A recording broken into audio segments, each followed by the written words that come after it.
Yo mga higala, good evening. So another order for tomorrow. 2 orders, 4 p.m.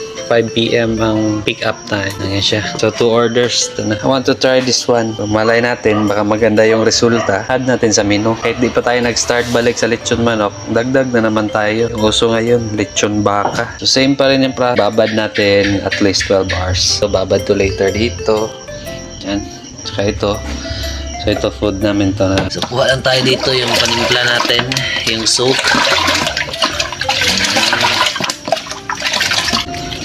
So malay natin, no? Maganda yung resulta. So okay na, nakakuha na tayo. Ito na naman yung ibabad natin. 7 kilos. 8 kilos. Bigat ah. Uy, parang short. Sikipan na yung dalawa. Ayusin natin yan later. Importante, meron na din tayong yan, isang product. Try natin kung maganda yung kinalabasan nito. Chun baka na tip natin. Try natin. Thank you. Good evening.